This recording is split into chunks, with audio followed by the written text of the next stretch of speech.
Not everyone who walks with you is meant to stay. Not everyone you love will know how to love you back. And sometimes, the most courageous thing you'll ever do is walk away, not bitter, not broken. Just done. When we talk about boundaries, when we talk about worth, we are talking about self-respect dressed in truth. There comes a moment, and you'll know it when it hits. When keeping someone in your life costs you your peace, your clarity, your soul. And in that moment, you choose you. Now listen, walking away doesn't mean you never cared. It means you finally decided to care enough about yourself. You don't have to slam the door. You don't have to burn the bridge. You don't even have to leave a note. You just walk with your head high. With your head high. With your future wide open. You walk away like you never knew them. Not because you never did, but because you're no longer willing to keep knowing someone who doesn't know how to hold you, see you, respect you. Walking away isn't weakness. It's clarity.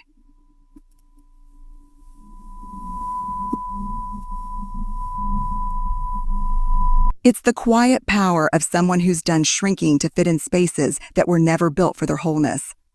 And let me be clear, this isn't about revenge. This isn't about ego. This is about liberation. Your liberation. You were never meant to beg for love. You were never meant to barter your brilliance for scraps of attention.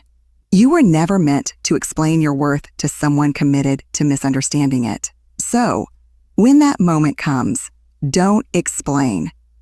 Don't chase. Don't plead. Just walk away like you never knew them. And walk back home to yourself. Afar, there's a myth we've been sold that the people who enter our lives are supposed to stay forever. That if a relationship mattered, it must last. That if it ends, it failed. But let me tell you something that cracked me wide open when I finally let it settle into my bones. Not everyone is meant to stay. Not every connection is designed to be permanent. Some people come into our lives as teachers. Some come as mirrors. Some come to disrupt, to shake, to reveal. Full. To shake, to reveal. And their purpose is no less important just because their chapter closes sooner than we expected. We live in a culture that romanticizes endurance. Stick it out. Try harder. Make it work. But here's the truth. Sometimes holding on hurts more than letting go. Sometimes the bravest thing you can do is stop trying to salvage something that no longer serves who you're becoming. And that doesn't make you a failure.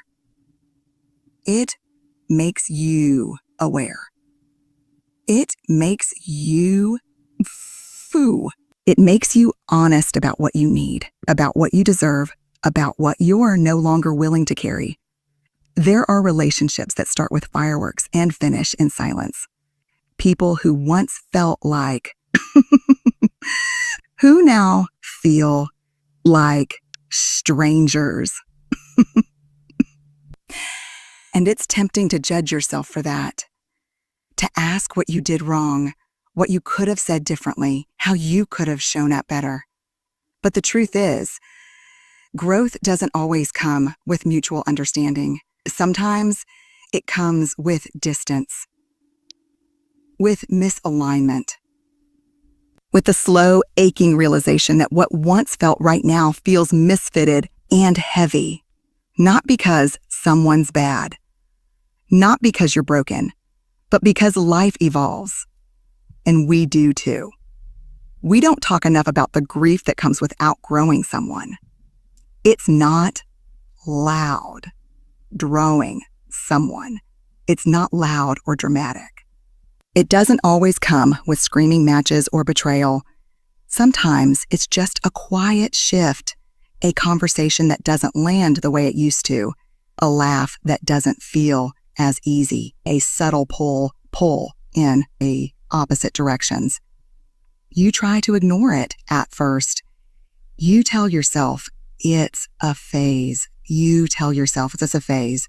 You try to pretend that nothing's changing. But deep down, you know, the connection is loosening. The energy is different. And no matter how much you wish it weren't true, the space between you is growing wider. It's easy to romanticize beginnings. We remember how we met, how effortless it all felt. We hold on to the version of that person that lit something in us. But people change. You change. And if the relationship can't make space for that evolution, then it becomes a cage. You find yourself editing who you are to fit into who they need you to be. You make yourself smaller so they don't feel uncomfortable. And suddenly, love becomes labor. Connection becomes performance. And you start losing pieces of yourself just to keep them close.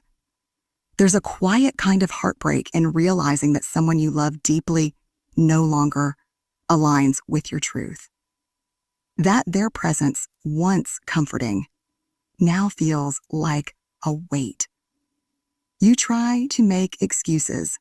You cling to memories. You tell yourself it's just a rough patch. But deep in your gut, in that place where your knowing lives, you feel the nudge, the whisper that says, this isn't it anymore.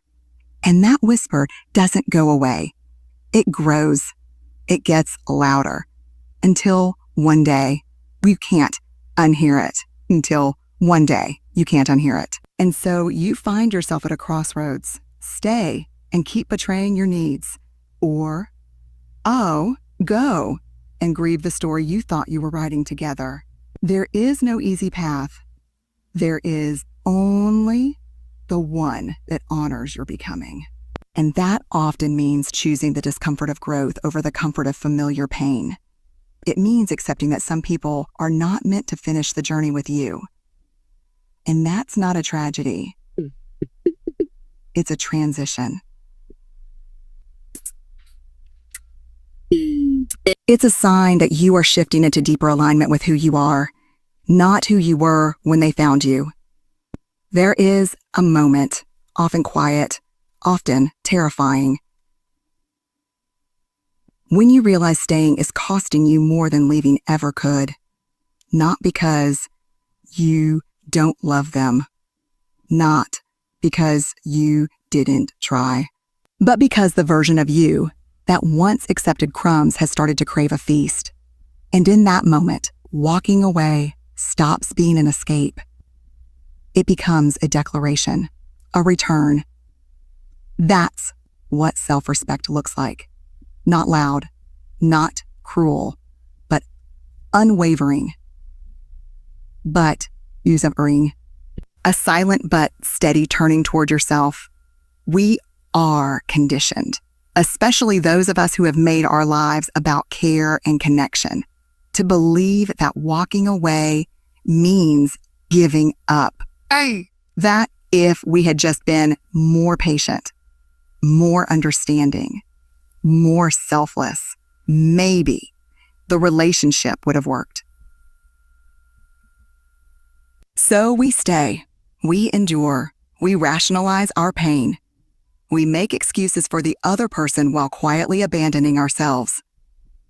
But here's what we rarely admit. The moment you start explaining away your needs is the moment you begin to disappear. And self-respect will not let you vanish without a fight. Self-respect whispers in the night when your chest feels heavy after another one-sided conversation. It shows up in your gut when you're walking on eggshells around someone you love. It lives in the tightness in your jaw when you bite your tongue for the 100th time just to keep the peace. Self-respect is that sacred inner voice that refuses to be silenced, even when it would be easier to stay quiet. It says, you deserve more. It says, your feelings matter. It says, you don't have to prove your worth to be treated well. Walking away isn't about punishing the other person. It's not about dramatic exits or proving a point. It's about protecting your spirit. It's about saying, I will no longer betray myself, just to keep this going. Because when you love someone, but their presence repeatedly forces you to override your intuition, abandon your boundaries, or silence your truth, that is not love. That is self-erasure. And walking away becomes not just a choice, but a lifeline, a final act of compassion for yourself. Too often, we confuse loyalty with self-sacrifice. We believe love means staying no matter what, enduring mistreatment, tolerating disrespect, shrinking ourselves to fit their comfort. But real love, healthy love, never asks you to diminish who you are. It expands you. It holds you. It allows you to bring your full self to the table without fear of rejection or retaliation. If someone cannot love you without conditions that compromise your soul, then the most respectful thing you can do is walk away, not just for your sake, but for theirs too. Self-respect doesn't always roar. Sometimes it's quiet. It looks like choosing solitude. It looks like It looks like closing the door on a conversation that will never be resolved. It looks like choosing peace even when your heart aches for connection. People may not understand.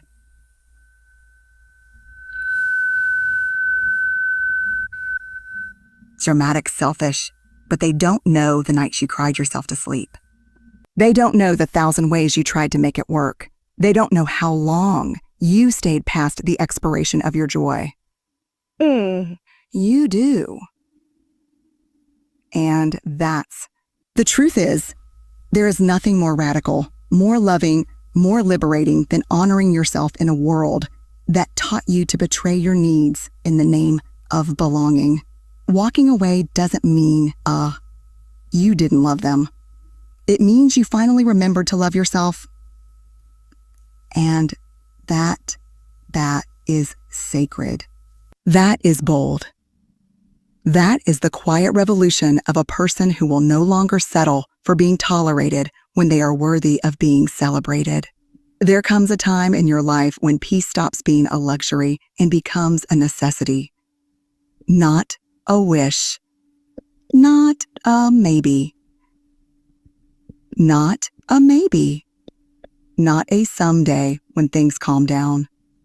No, peace becomes the line in the sand. The thing you no longer compromise for connection, no matter how deep the history, no matter how intense the love, no matter how afraid you are of walking away. Because eventually you realize that being chronically anxious in someone's presence is not the same as being deeply connected to them. It's just your nervous system sounding the alarm. And you can't afford to keep ignoring it. We talk a lot about toxic relationships, but we don't talk enough about subtle chaos. The kind of energy that doesn't scream at you, but slowly drains you. It's not always overt. It's not name-calling or slamming doors. Sometimes it's the constant second-guessing, the jabs disguised as jokes, the conversations that leave you more confused than seen. It's how your stomach knots before a phone call. It's how you rehearse what to say, so you won't be misunderstood. It's how you feel like you're walking on glass just to get through the day. That is not love. that is not safety. That is not peace. You start to notice it in the in-between moments. The way your body exhales around people who truly see you and tenses around those who don't. You start realizing how tired you are after every interaction, not just emotionally, physically too. You're exhausted, not because you're broken, but because your nervous system is carrying the weight of relationships that no longer nourish you. And at some point, you have to ask yourself, what am I sacrificing for this connection? If the answer is your mental clarity, your emotional stability, your sense of self, then it's no longer just about the relationship. It's about your health. Your life peace is not passive. It's not about running from hard conversations or avoiding discomfort.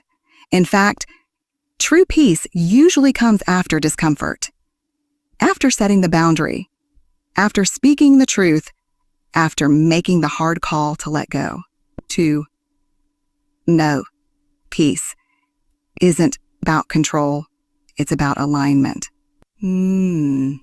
It's when your internal world finally matches the life you're choosing to live. No more pretending, no more swallowing your needs, no more sitting in rooms where your silence is the price of admission. Peace asks you to choose yourself. Not once, not occasionally, but consistently. But choosing peace doesn't always feel peaceful in the beginning. Sometimes it feels like loss, like guilt, like loneliness. Because when you start prioritizing peace, you start losing the people who were attached to your chaos. The ones who only knew how to love you when you were bending, breaking, and over-explaining.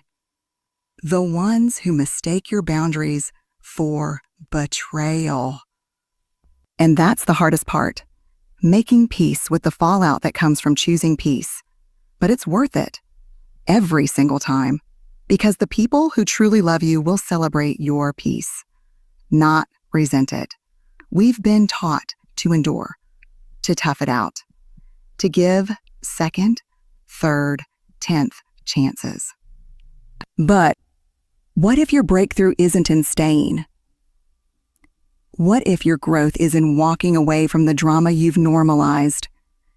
What if peace isn't found in fixing another person, but in finally fixing your gaze on yourself? We waste years trying to make things work with people who don't know how to meet us with gentleness. We think if we just love harder, try more, bend farther, they'll change. But peace doesn't require acrobatics. It just asks that you stop making your nervous system pay for your loyalty.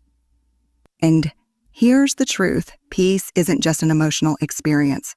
It's a spiritual one.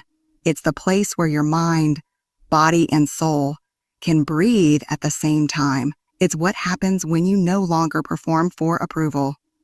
When you stop translating your worth through someone else's reaction to you. When your silence is no longer a form of suppression, but a sanctuary. Peace is powerful. It's protective. It's sacred. And once you taste it, once you truly allow it to anchor into your life, you won't keep settling for people or places that make you question it. There's something deeply ingrained in so many of us. This belief that when we choose to walk away, we must offer a full report to justify our exit. As if our pain needs to be. As if the only way to be understood is to hand over our entire heart for inspection. But here's the truth.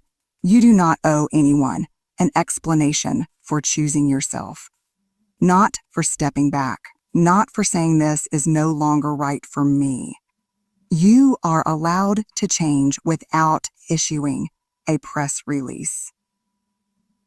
is. We live in a culture that worships clarity but often demands it at the expense of peace. People want to know why. Why? Why didn't you stay? Why didn't you try harder?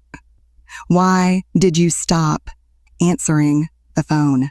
There's this quiet pressure to make it neat, to wrap it in a bow, to explain yourself in a way that keeps everyone comfortable. But growth isn't always tidy. Healing isn't always digestible. And sometimes the only honest answer is, I was drowning and I chose to breathe. The need to explain is often rooted in our longing to be seen as the good one. We want to be understood. We want people to know that we weren't reckless or cruel or impulsive, that we tried, that we loved them, that we stayed as long as we could. But when you begin to heal, when you start living from a place of grounded self-worth, you realize something sacred.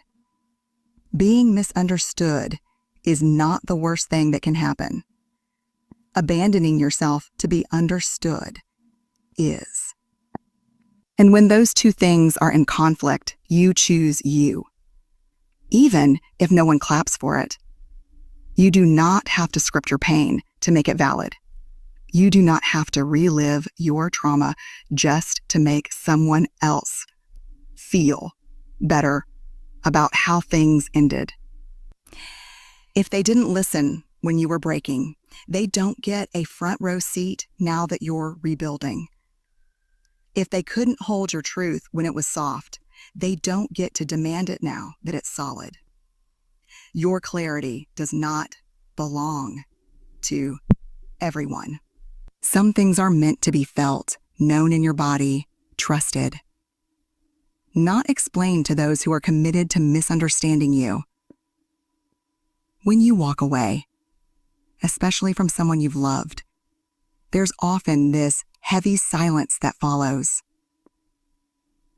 Not because you don't have words, but because the words would cost too much. Sometimes silence is the explanation. It is the most honest language you have. It says, I've said enough. I've given enough. I've tried enough. It says, I'm done translating my hurt for someone who never learned how to listen. And in that silence, there is wisdom. There is power. There is freedom. Not everyone deserves access to your reasons. And not everyone will be ready to receive the truth, even if you laid it bare. That's something we don't talk about enough. How some people will twist your honesty into an attack. How they will weaponize your vulnerability. How they will ask for the truth only to reject it when it arrives. Protecting your peace sometimes means letting go without the final conversation. Without the closure, without the clean ending. That's not cruelty. That's discernment. That's knowing what is safe and what is not. Explanations are often invitations to re-enter cycles you've already outgrown. To reopen wounds that were starting to scab. To justify healing decisions to people who benefited from your silence. And sometimes, the most powerful boundary you can draw is walking away without a final word. Not out of spite, not out of pettiness, but out of deep, hard-earned clarity. Your journey doesn't require their agreement.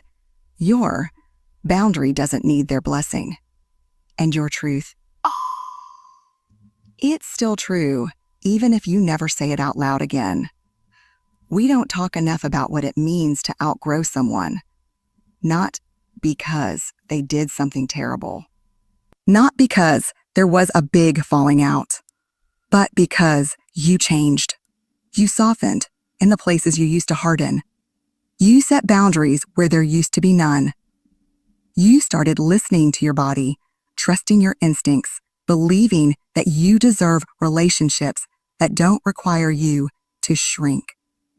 that don't require you to shrink. And as you grew into that version of yourself, the fuller, more honest, more grounded version, you realize something painful and beautiful at the same time. Not everyone can come with you. There's grief in outgrowing people. A quiet, aching kind of grief. You look at someone you used to laugh with until your stomach hurt, and now the silence between you feels heavy. You replay memories like old home, movies, wondering how it's possible to love someone so much and still feel that they no longer fit. Outgrowing people doesn't mean you've become better than them. It doesn't mean you're superior. It simply means you are no longer who you were when they felt like home. And that shift, that becoming, has changed the way you move through the world. It can be disorienting. The people who once felt like the safest places now trigger anxiety. The conversations that once flowed with ease now feel forced. You try to go back, to return to the dynamic that once brought so much joy. But something in you can't unlearn what you've learned. You've tasted peace. Peace. You've learned to breathe differently. You've unhooked yourself from relationships built on old versions of you. And now, any connection that demands you abandon that progress feels like a betrayal. Not of them, but of yourself. There is often guilt that comes with growth. Guilt for setting new boundaries. Guilt for needing more space. Guilt for not being able to laugh at the same jokes or engage in the same patterns. But guilt is not always a sign you're doing something wrong. Sometimes it's a sign of doing something radically right for the first time.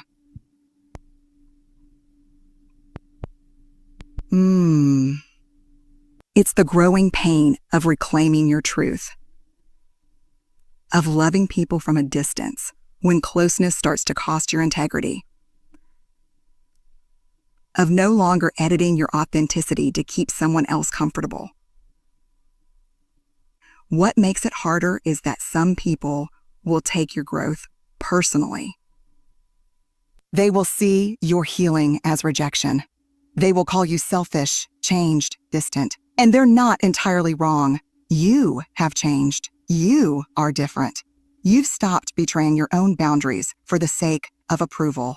You've stopped participating in cycles that drained you. You've stopped pretending to be okay with things that always made you uneasy. But here's the part they may never understand. Your evolution wasn't an attack on them. It was a return to yourself. You are not obligated to stay in relationships that no longer reflect your truth. Love does not equal permanence. Care does not require closeness. You can wish someone well, pray for their peace, and still recognize that your path is taking you somewhere they can't follow. That's not cruel. That's not abandonment. That's clarity.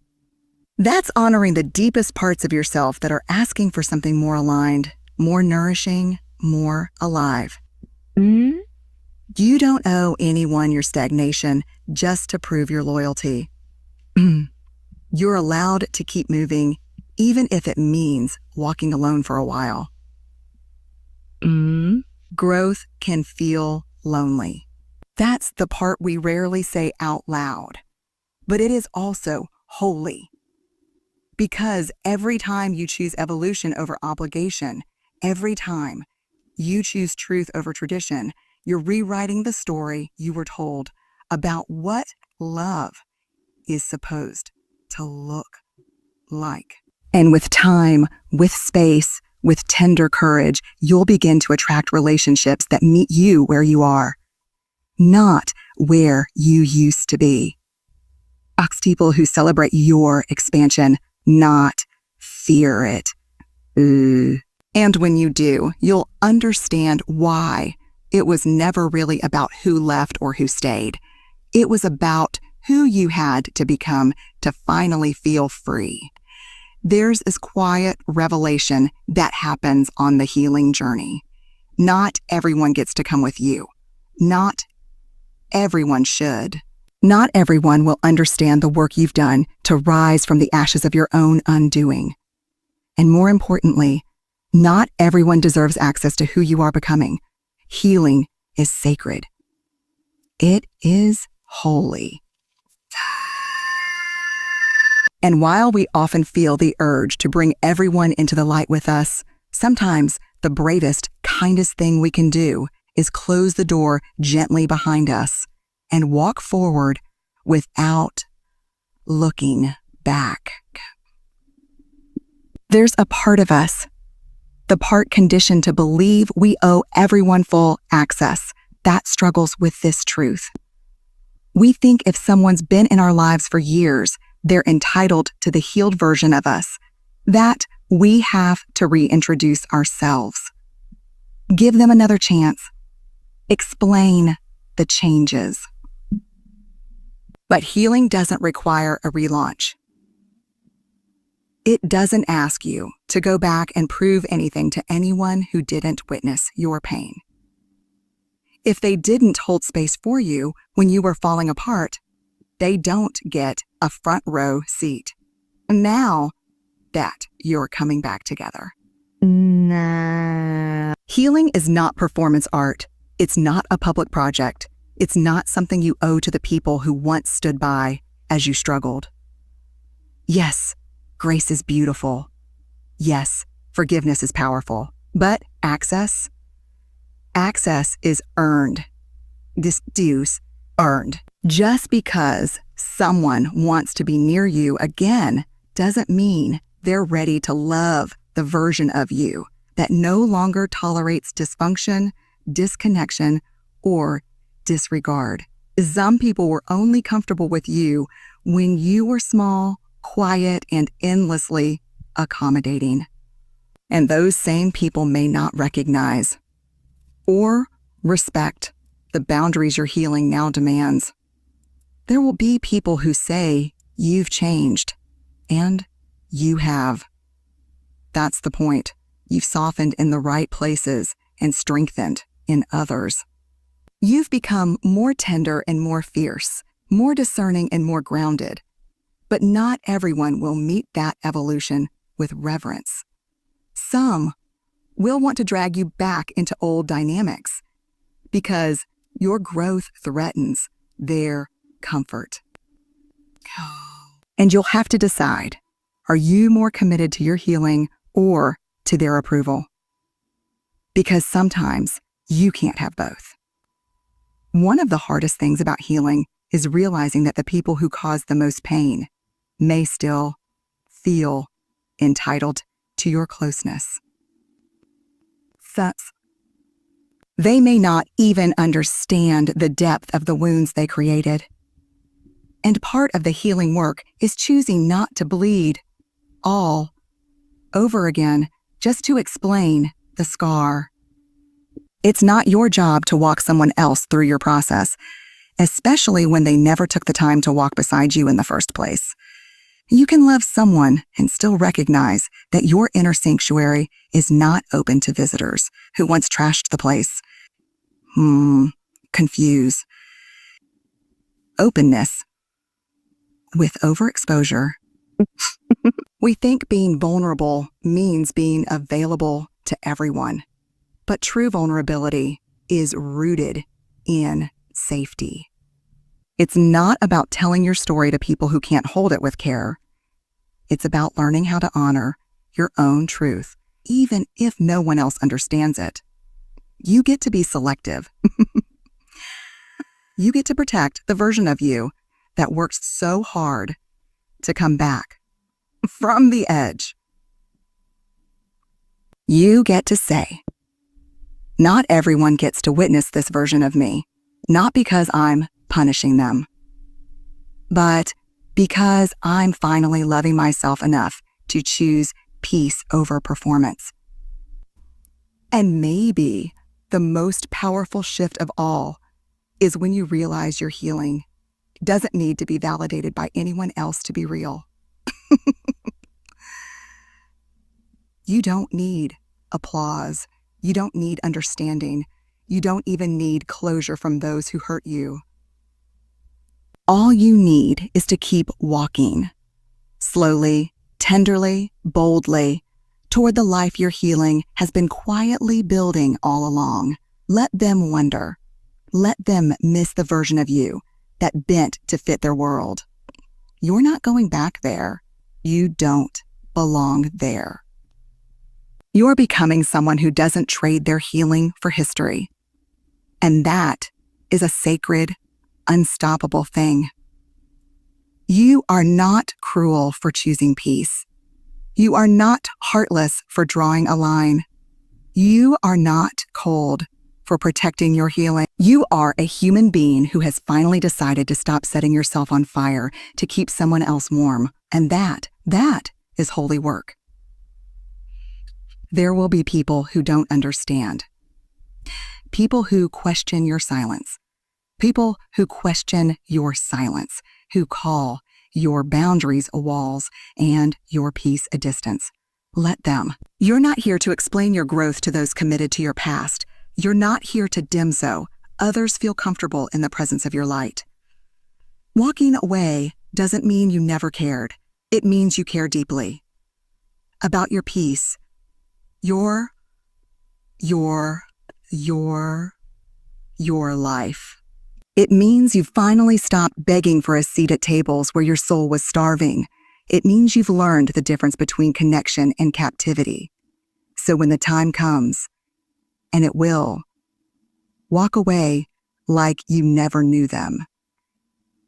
Not but because the version of you who stayed, tolerated, explained, and endured, that version is gone.